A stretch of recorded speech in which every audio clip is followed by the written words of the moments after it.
bloque, Jesucristo, la iglesia.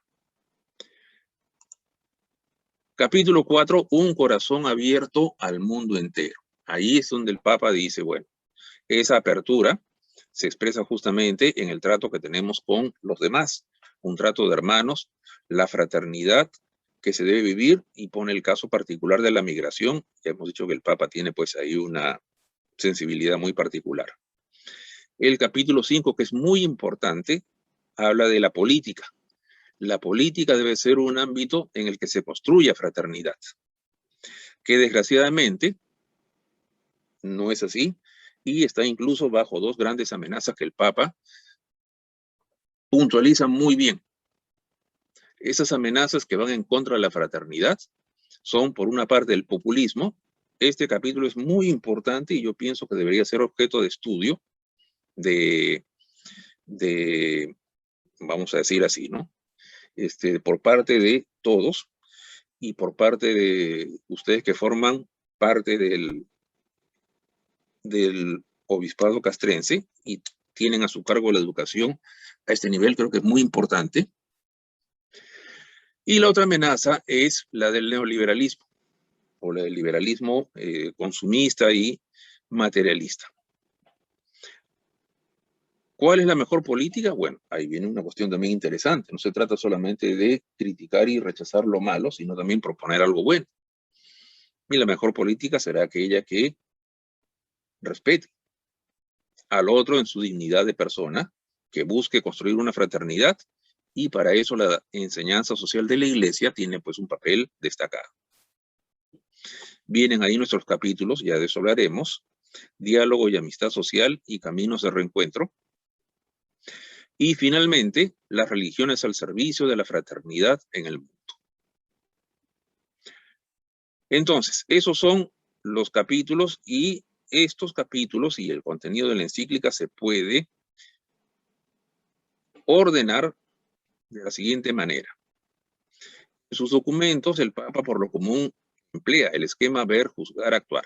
El ver se refiere a conocer la realidad sobre la cual se va a trabajar, lo que se busca pues cambiar, mejorar, etc. Juzgar hace referencia al modo como nosotros entendemos esa realidad, y la entendemos desde el Evangelio, desde Jesucristo y desde lo que nos dice la Iglesia. Y actuar significa, pues evidentemente, poner manos a la obra para que, a partir de lo que conocemos de la realidad y de los criterios, que son los criterios del Evangelio, los que nos ofrece nuestra fe, poder cambiar las cosas que están mal, poder construir o levantar lo bueno que el Señor nos está pidiendo para el tiempo presente. Por tanto, nuestros temas, lo que vamos a hablar ahora inmediatamente, los capítulos 6 y 7, diálogo y amistad social y caminos de reencuentro, se refieren al quehacer a partir de lo que constatamos en la realidad, eso es el ver, y de los criterios que nos enseña Jesús y nos enseña también la Iglesia, que es el juzgar.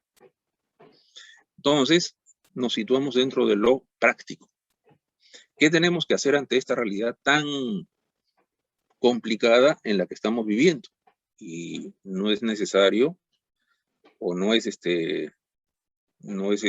¿cómo decirlo? Pues tener mucha perspicacia para darnos cuenta de que la situación que estamos viviendo en el presente, en nuestro país, habla muchísimo de esta falta de fraternidad que estamos aquí señalando.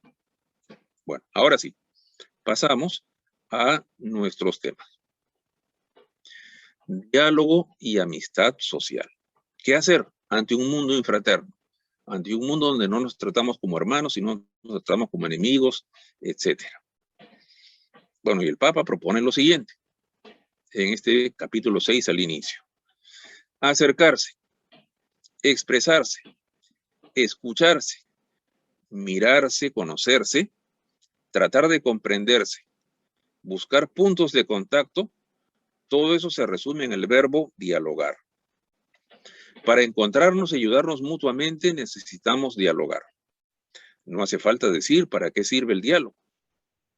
Y más adelante, señala el Papa, el diálogo persistente y corajudo no es noticia como los desencuentros y los conflictos, pero ayuda discretamente al mundo a vivir mejor, mucho más de lo que podemos darnos cuenta. Entonces, una primera llamada que el Papa hace en orden al qué hacer. ¿Qué podemos hacer ante este mundo infraterno, donde nos tratamos mal, donde hay tanto desencuentro, así dice? Es justamente dialogar, abrir caminos de diálogo donde podamos justamente entrar en contacto, y lo que dice y el Papa, esos verbos son interesantes: acercarse, expresarse, escucharse. La carencia de diálogo es una de las características del tiempo presente, y pienso yo también de la sociedad en la que vivimos. Se dialoga muy poco. Dicen que parte de eso se da también por el hecho mismo de la tecnología que ha invadido pues las familias, los ámbitos en los que vivimos, etcétera. Cada quien está más metido en su celular o en su smartphone o en sus cosas, que buscando pues dialogar con los más cercanos a él, etcétera. Puede ser que la tecnología efectivamente haya motivado un individualismo marcado. Pues bien, ese individualismo se da a nivel político, a nivel social, y es una cosa malísima. ¿Por qué? Porque impide construir justamente un ambiente en el que podamos sentirnos unidos y compartiendo pues un destino común. Entonces, la primera cosa es llamar a un diálogo, pero aquí viene también otra cosa. La palabra diálogo, lamentablemente, ha sido manipulada desde la ideología. Entonces, hoy en día se entiende por diálogo que tú escuches lo que yo te digo y que lo aceptes. Si tú estás en contra de lo que yo digo, entonces eres enemigo del diálogo. Y eso no es el diálogo, pues, justamente. Es una pésima comprensión del diálogo. Por eso el Papa va a señalar lo siguiente: que o bien se da una minusvaloración del diálogo, no se le toma en cuenta a través de la descalificación del otro, o bien se da pues una ausencia, diríamos, de diálogo. Y el diálogo, vean ustedes, la palabra diálogo viene de dos raíces griegas: dia, que significa por o mediante, y logos, que significa razón. Todo diálogo implica un ejercicio racional, es decir, el ejercicio de la inteligencia. La inteligencia, como bien sabemos, se dirige al conocimiento de la verdad. Por eso, el fundamento de todo diálogo debe ser el de la verdad, como veremos en un ratito. ¿Qué verdad? La verdad que nos compete a todos como sociedad. Y eso, lo que nos compete a todos como sociedad, es el bien común. Por eso decimos allí: mediante el diálogo se busca el bien común, razón de ser de la existencia social. Qué bonito sería que todos dijéramos, a pesar de que cada uno tenga su punto de vista, su opinión. Sin embargo, hay una cosa en la que todos tenemos que estar de acuerdo, en que hay que buscar lo mejor para todas las personas que habitan en nuestro país, que son parte de nuestra patria, que junto con nosotros forman pues lo que llamamos el Perú. Pues bien, busquemos eso que es común a todos, tratemos de alcanzarlo a través de este diálogo. Cosa que, vuelvo a repetir, es muy difícil, porque hoy lo que prima es el beneficio propio. Cada uno mira su propio interés, le interesa un comino el interés común o este bien común que estamos señalando. Y sin embargo, el bien común es la razón de ser, vuelvo a repetir, de la existencia social. El diálogo, decimos, se fundamenta, en la verdad. Y aquí tenemos que señalar también una cosa. Lamentablemente en este tiempo, la ideología que prima, o sea, la que está más extendida, es la que se llama la ideología del relativismo. ¿Qué significa el relativismo? Significa que no existe una sola verdad. Lo que existen son acercamientos a la verdad, o sea, opiniones, y cada una de ellas, cada una de las opiniones tienen exactamente el mismo valor. Si alguien dijese que existe una sola verdad, entonces eso sería un motivo para oprimir a los otros. Claro, porque se supone que el que posee esa única verdad está por encima de los demás que no la tienen, y por lo tanto los puede oprimir, y eso sería un atentado contra la libertad, que es lo que más se valora hoy en día. Por lo tanto, vean ustedes, el relativismo, ¿qué cosa dice? No existe la verdad. Existe tu verdad, mi verdad, y las dos valen igual. Entonces, ¿qué es lo que hay que hacer? Lo que hay que hacer es respetar todas las verdades, así con minúscula, o sea, todas las opiniones, todas valen igual, ninguna puede imponerse. Vean ustedes que eso en el fondo, ¿qué significa? Significa que la verdad no existe. Y si la verdad no existe, entonces cada quien puede hacer lo que le da la gana.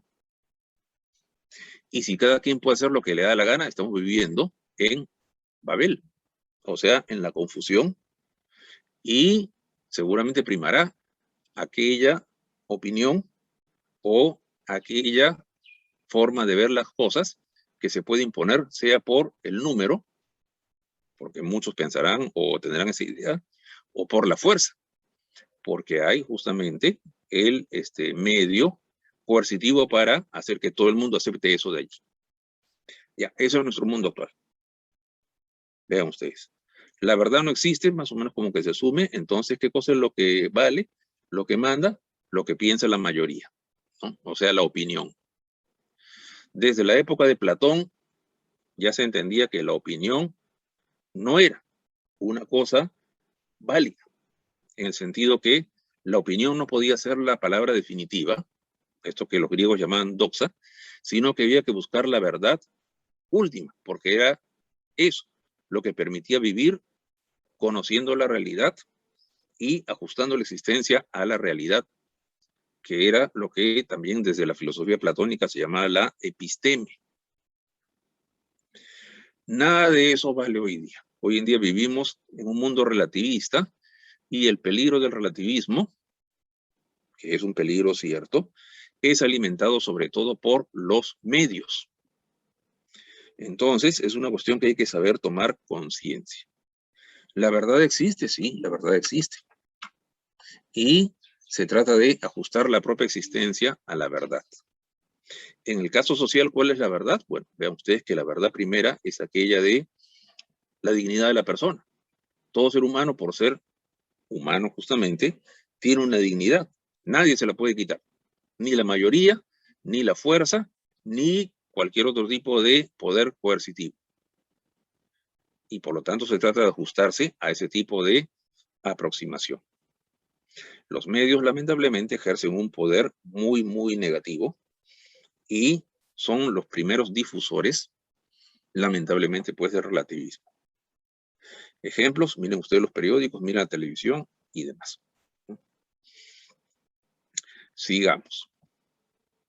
Dice el Papa: hay que acostumbrarse a desenmascarar las diversas maneras de manoseo, desfiguración y ocultamiento de la verdad en los ámbitos públicos y privados. Lo que llamamos verdad no es solo la difusión de hechos que realiza el periodismo, es ante todo la búsqueda de los fundamentos más sólidos que están detrás de nuestras opciones y también de nuestras leyes. Esto supone aceptar que la inteligencia humana puede ir más allá de las conveniencias del momento y captar algunas verdades que no cambian, que eran verdad antes de nosotros y lo serán siempre. Indagando la naturaleza humana, la razón descubre valores que son universales porque derivan de ella. Entonces, estas palabras del Papa en la encíclica Fratelli Tutti son muy fuertes, muy, muy potentes.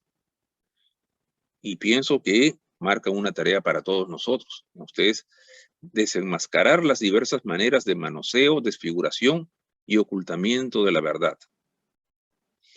Pienso que a ustedes como profesores les toca un papel importante en ese desenmascaramiento, ¿no? De cómo hay manipulación, cómo hay manoseo y ocultamiento de la verdad en todos los ámbitos. A mí nunca se me va de la cabeza el ejemplo que, o mejor dicho, lo que ocurrió Ya tiene tiempo este ejemplo, pero creo que es muy ilustrativo, el año 2000, o por ahí más o menos, ¿no? Cuando un periodista, leyendo el libro de una señora que en su momento fue Premio Nobel de la Paz, que se llamaba Rigoberta Menchú, investigó pues lo que la señora esta ponía en su libro, contaba su biografía, donde decía pues que el hermano lo había matado el ejército, que a ella, de joven, la habían violado, que masacraron pues su aldea porque ella era indígena, guatemalteca, y en fin, pues sí ha sobrevivido y ha podido luchar por la paz y todo lo demás, porque en fin, algún milagro ha habido por el camino. Es lo que ella cuenta en su libro. El periodista que estamos citando investigó pues la vida de esta señora y descubrió pues no, que el hermano estaba viviendo y coleando, que no lo habían matado los militares, que ella no pudieron haberla violado cuando decía porque ella en ese momento vivía en el extranjero y que por lo demás todo lo que contaba ahí era mentira, pues, no era verdad. Y sin embargo todo el mundo le aplaudía y le hacía eco y se solidarizaba con lo que supuestamente le había ocurrido. ¿Por qué? Porque era de izquierda. Por eso que también, dicho de paso, ganó el Premio Nobel de la Paz, ¿no? Porque era de izquierda. Entonces el periodista acusaba pues a esta señora de haber faltado a la verdad. Y es aquí donde viene la cuestión que vamos a decir. Yo recuerdo que en el comercio, en esa época, una señora que ahora es muy conocida, que se llama Rocío Silva Santisteban, sacó un artículo criticando, imagínense ustedes, al periodista. ¿Quién se había creído ese periodista para investigar pues a esta señora que era Premio Nobel de la Paz, defensora de los derechos humanos, de los indígenas, etcétera, etcétera, acusándola de mentirosa? Y el argumento que da esta señora, y eso lo tienen ustedes en el comercio, está ahí puesto en negro sobre blanco, pueden mirarlo, es que, por favor, decía ella, estamos en el siglo XXI y todos sabemos que no existe la verdad. Ya, ese era su argumento. Vean ustedes, ya, eso es lo que estamos diciendo cuando hablamos de relativismo, cuando se dice que la verdad no existe. Pero si la verdad no existe, vean ustedes, entonces vivimos como los animales, pues. Y efectivamente los animales no son conscientes de que hay verdad. El hombre es consciente de que hay verdad porque tiene inteligencia, y ahí viene nuevamente lo que decimos del diálogo, diálogos, ¿no? Mediante el logos, mediante la razón que nos ayuda a descubrir la verdad. Y por eso decíamos que esto que dice el Papa tiene pues una potencia y una fuerza importante. Tarea de ustedes será justamente esta, de desenmascarar cuántas cosas se manosean, se desfiguran, etcétera, y se oculta la verdad. Sigamos. El diálogo, fundado en la verdad, en los consensos, cuando son correctos, con un consenso que se funda en la verdad está bien. Un consenso fundado en mera opinión, no tanto. Busca, dice el Papa, plasmar una cultura del encuentro. Y aquí viene toda una cuestión interesante. La propuesta social del Papa Francisco se llama justamente así, cultura del encuentro. Y pienso que es importante subrayar ese tema. ¿Por qué? Porque viendo qué significa cultura del encuentro, tenemos un horizonte. Hacia allá tenemos que dirigirnos. Dice el Papa, hablar de cultura del encuentro significa que, como pueblo, nos apasiona intentar encontrarnos, buscar puntos de contacto, tender puentes, proyectar algo que incluya a todos. Esto se ha convertido en deseo y en estilo de vida. El sujeto de esta cultura es el pueblo, no un sector de la sociedad que busca pacificar al resto con recursos profesionales y mediáticos. Cultura del encuentro es aquella cultura donde todos podemos vivir unidos, donde podemos juntarnos y vincularnos en torno a esta verdad que estamos hablando y donde tenemos el gusto, podemos darnos el gusto de la comunión, o sea, de vivir como hermanos. Cultura del encuentro es igual a vivir la fraternidad, así en sencillo. Yo tuve la suerte de poder escribir un libro sobre el Papa Francisco y allí dediqué uno de los capítulos justamente al tema de la cultura del encuentro, que es su gran propuesta. Pienso que la doctrina social de la Iglesia puede explotar, puede profundizar muy bien esta temática que a nosotros con seguridad nos dice mucho. ¿Cómo alcanzar esta cultura del encuentro? Bueno, se alcanza según lo que estamos viendo a través del diálogo, a través del resaltar la fraternidad, a través de la apertura, a través de la cercanía, a través de ver al otro no como un enemigo, sino como alguien cercano. Así como vio el samaritano de la parábola al pobre hombre asaltado y dejado medio muerto, así como nos ve Cristo a cada uno de nosotros. El capítulo 7, Caminos de Reencuentro, parte de la pregunta: ¿cómo concretamos la reconciliación social y la cultura del encuentro según lo visto en el capítulo anterior? Y evidentemente, pues, uno de los temas importantes será la necesidad de la verdad, acompañada de la justicia y de la misericordia. Para concretar la reconciliación social, la verdad es muy importante. No se puede relativizar la verdad. No se puede negar la verdad. Luego de conflictos, luego de situaciones muy malas, conocer la verdad es importante. Conocer la verdad, pero, dice el Papa, acompañada de la justicia y de la misericordia. La verdad sin justicia queda en una cuestión sin valor. La verdad sin misericordia queda en venganza. Entonces, es importante que la verdad sea acompañada por estas dos cosas, por la justicia y por la misericordia, y eso también se puede aplicar a nuestra sociedad. Dice el Papa que para vivir estos caminos de reencuentro hay dos grandes temas. El Papa seguramente piensa en aquellas sociedades que han vivido conflictos muy profundos. Esos dos temas son el perdón y la memoria. Y son cosas muy desafiantes. Nosotros sabemos por experiencia, creo yo, que en el plano personal, pocas cosas hay tan difíciles como perdonar. Si alguien nos ha hecho un daño, si alguien nos ha ofendido, si alguien nos ha provocado o generado un mal terrible con una serie de daños, perdonar es bien difícil.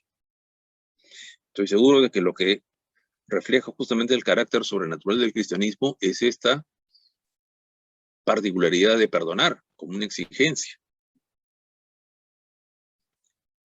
Y es ahí donde se ve justamente que el mensaje de Cristo viene de Dios, porque humanamente es bien difícil perdonar.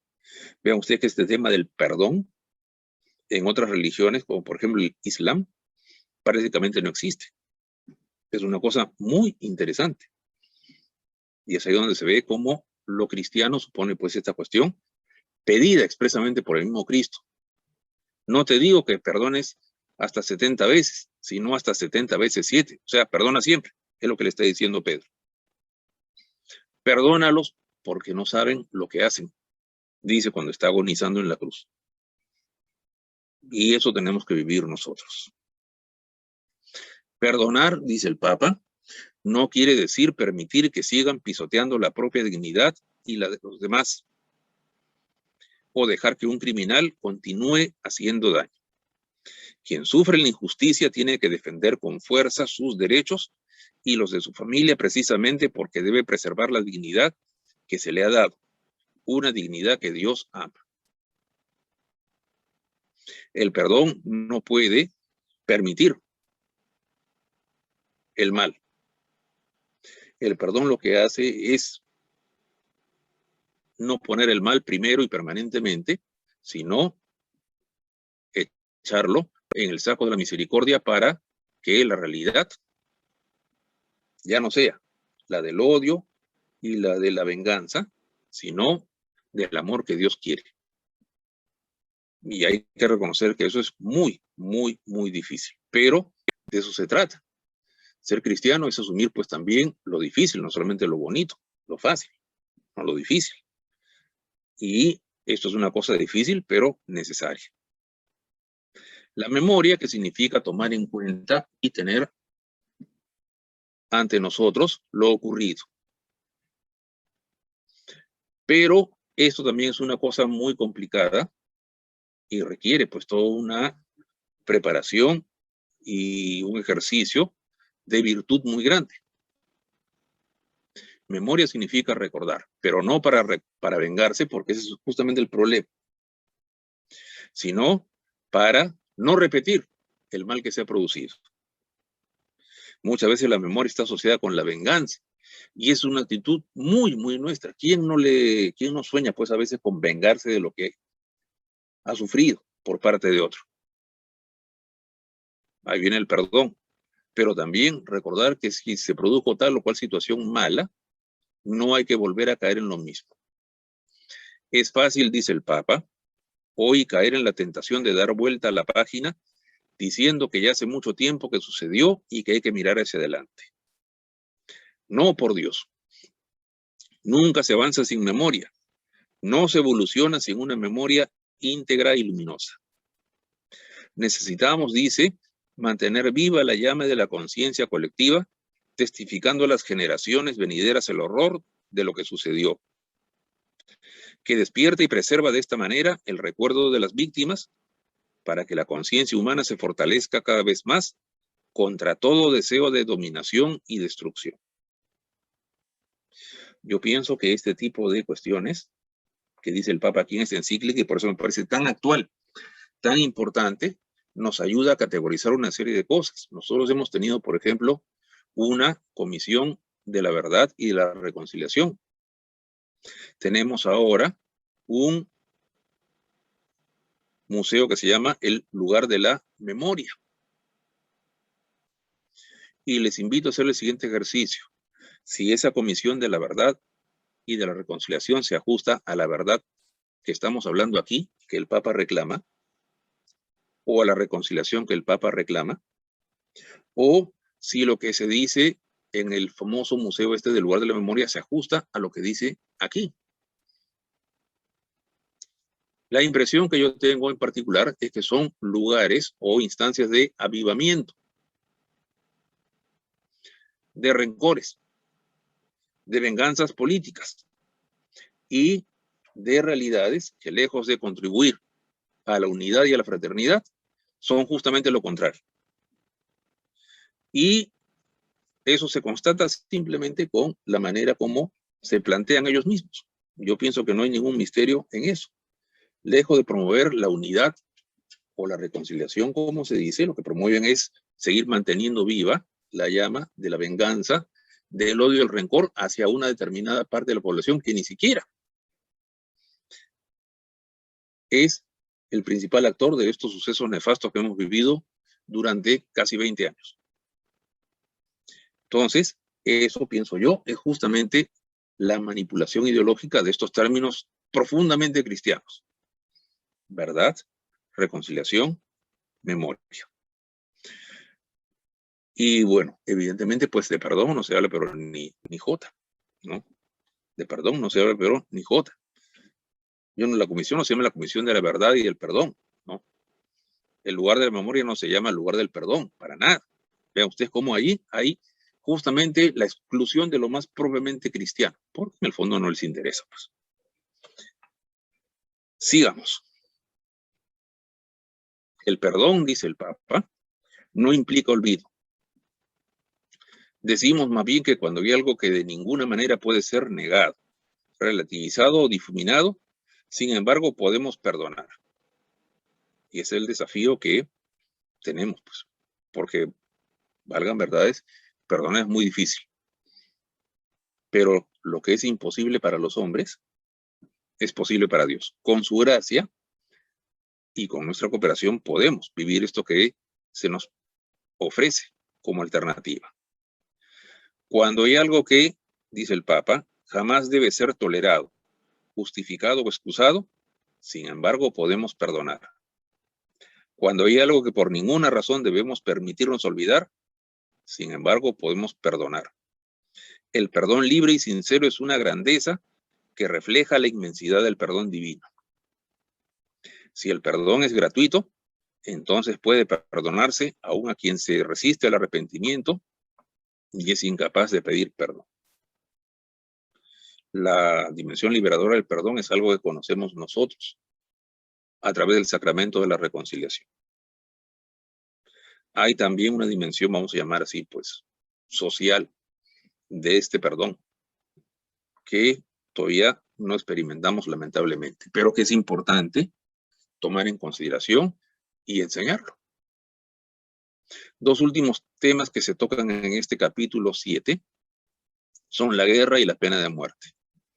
Bueno, cuando preparaba esta cuestión, pensaba pues que ustedes como profesores de colegios castrenses están asociados a institutos o a realidades militares que tienen pues como uno de sus temas justamente este de aquí.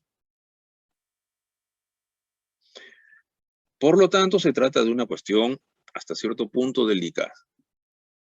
Pero dado que no estamos en medio de una sociedad belicista, como se dice, ni tampoco pues todos son hinchas así de la guerra a ultranza, se puede decir y se tiene que decir esto de una manera correcta. La guerra. La guerra es el fracaso de la amistad social, sobre todo entre países. Es la negación de la reconciliación. Dicen que la primera tarea de los militares justamente es evitar que haya guerra. Ellos se preparan para que no haya guerra. Se preparan para la guerra, pero con la intención de que no haya guerra. Y de verdad, el grito que lanzaba el Papa Juan Pablo II, que lamentablemente no fue escuchado, nunca más la guerra, pues vean ustedes que tiene, sin embargo, un valor inmenso, es verdad. Nada es más terrible que la guerra. No debería haber guerras. Habrán guerras porque el hombre pues vive en pecado, porque lamentablemente los intereses particulares priman sobre los intereses comunes, porque siempre habrá el deseo de dominación, de etcétera, etcétera. Pero la guerra es algo malo. Toda guerra deja al mundo peor que como lo había encontrado. La guerra es un fracaso de la política y de la humanidad, una claudicación vergonzosa, una derrota frente a las fuerzas del mal. No nos quedemos en discusiones teóricas, tomemos contacto con las heridas, toquemos la carne de los perjudicados. Volvamos a contemplar a tantos civiles masacrados como daños colaterales, entre comillas. Y es verdad, la guerra es una cosa terrible. Sí, el trabajo de los militares es prepararse para la guerra, para que no haya guerra, dignos de aplauso. Porque más allá pues de que efectivamente la guerra puede sacar lo peor del ser humano, pero también en algunos casos lo mejor que tiene es una cosa mala. No debería haber guerras, aunque siempre van a haber desgraciadamente. Y pues, de la pena de muerte me eximo de señalar algo porque es un tema que, en fin, ya se va a tratar o ya ha sido muy tratado, ¿no? La Iglesia está en contra de la pena de muerte, justamente por el hecho de preservar la dignidad de la existencia humana, de la vida, y porque incluso en el que es malo, hay dignidad. Pero en fin.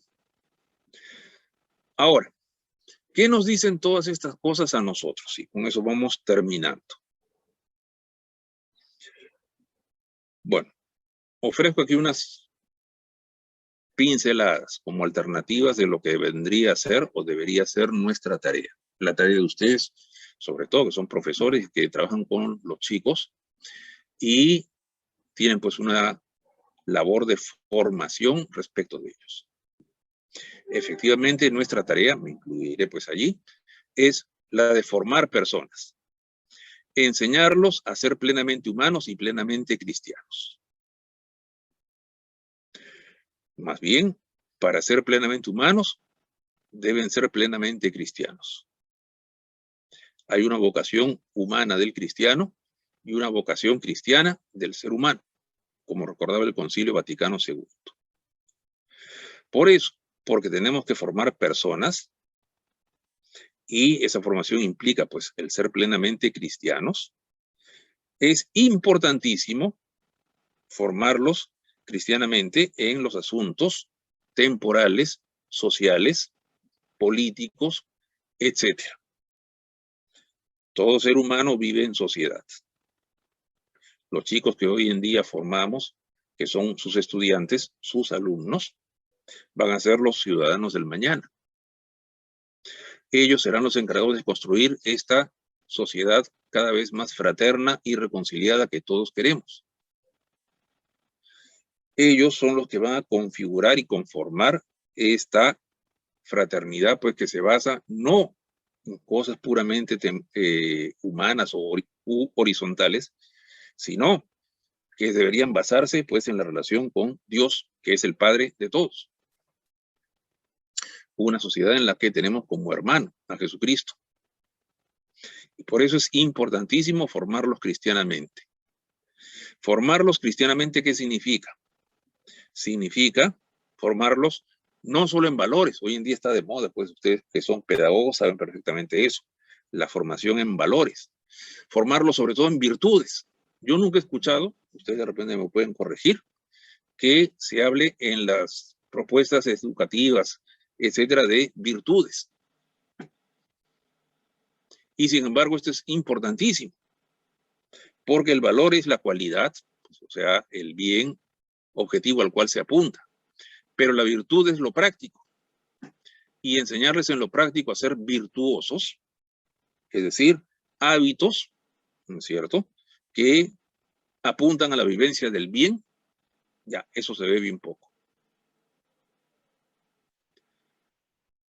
¿Cómo enseñarles o cómo formarlos en la virtud de la honestidad, en la virtud de la responsabilidad, en la virtud de la veracidad, de la lealtad, de la fidelidad a la palabra empeñada? Esa es justamente la tarea que aparece ante nosotros.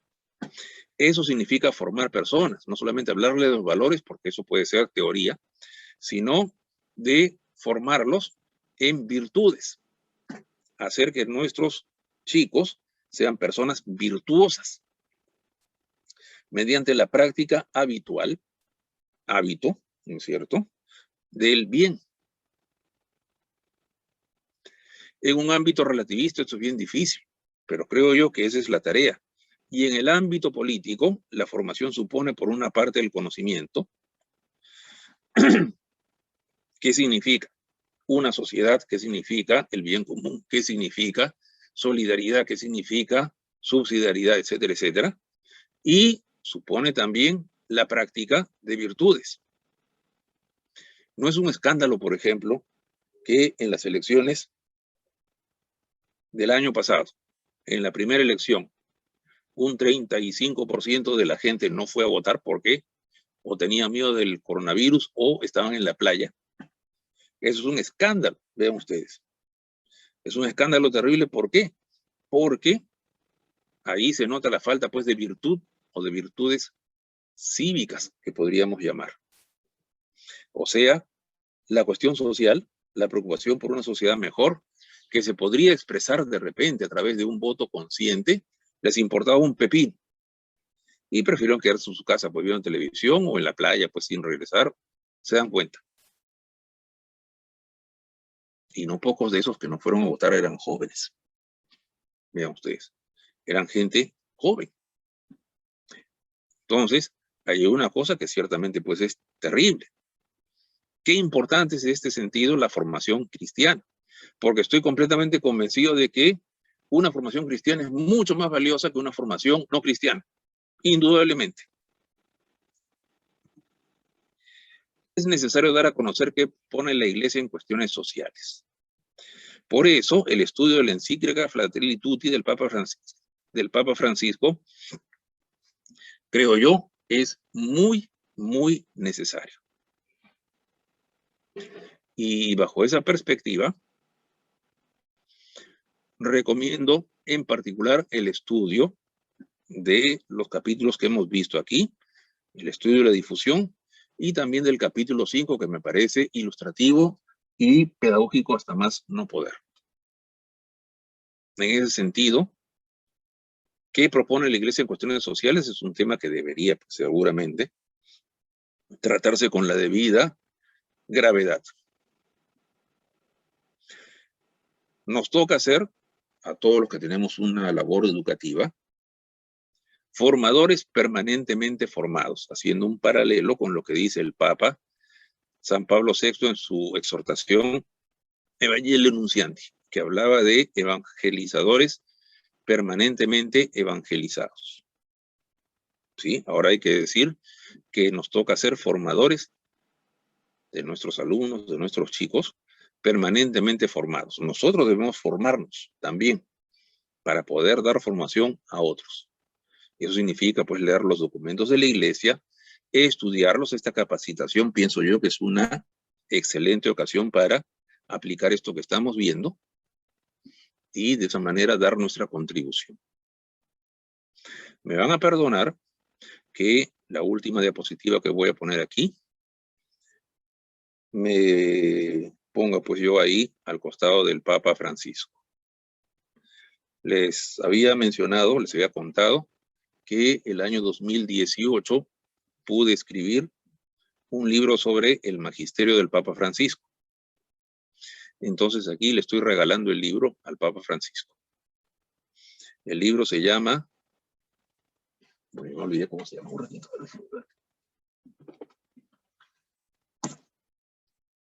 Aquí está. El libro se llama Alegría, Misericordia, Encuentro, el Magisterio Pastoral de Francisco. Y cuando se lo pude regalar, a mí me nombraron miembro de la Comisión Teológica Internacional del año 2014 al año 2021. Y podía por eso ir a Roma para trabajar en las cosas de la Comisión Teológica. Y en el contacto con el Papa, pues ahí le pude regalar el libro sobre su magisterio. El Papa me preguntó, ¿y esto qué cosa es? Yo le dije, su magisterio, sobre todo el que nos dio en Perú. Y el Papa dijo, Perú. Se acordaba de la visita que había hecho ese mismo año, ¿no? Buena gente hay en Perú. Saben querer en Perú. Ya yo me quedo con eso. Efectivamente, en Perú hay gente buena, ¿no? Perú es un país que sabe querer. El Papa nos regaló una frase maravillosa. Perú es una tierra ensantada. Vean ustedes que con eso que el Papa dice, nos está señalando una gran responsabilidad, la de hacer de nuestro país, de nuestra sociedad, de nuestros chicos, de nuestros alumnos, un lugar donde se pueda vivir la fraternidad, donde se pueda vivir también esta amistad social o esta reconciliación que hemos señalado a lo largo de toda esta breve exposición. Bueno, les agradezco mucho su paciencia, creo que me he extendido un poquito, pero en fin, pues, muchas gracias y que Dios los bendiga. Voy a salir de aquí. A ver cómo es esto. Ya.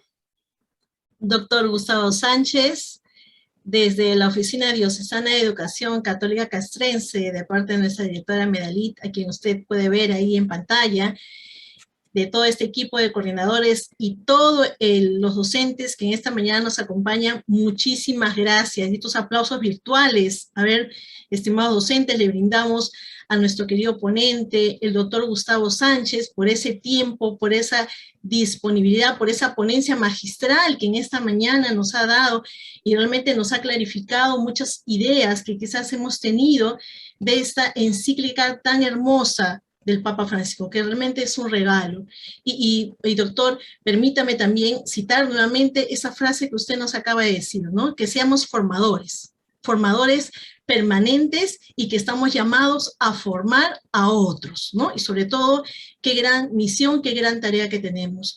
Muchísimas gracias, estimado doctor, por su tiempo nuevamente, por esa disponibilidad, por esa forma de hacer llegar esta encíclica, estas ideas tan claras, ¿no? Que nos han permitido en esta mañana, pues, enriquecer aún más esa labor que tenemos como educadores del área de educación religiosa. Gracias. Gracias a ustedes. Gracias, doctor. Y bien, hemos tenido una brillante ponencia, ¿sí? Con muchas expectativas, ¿sí?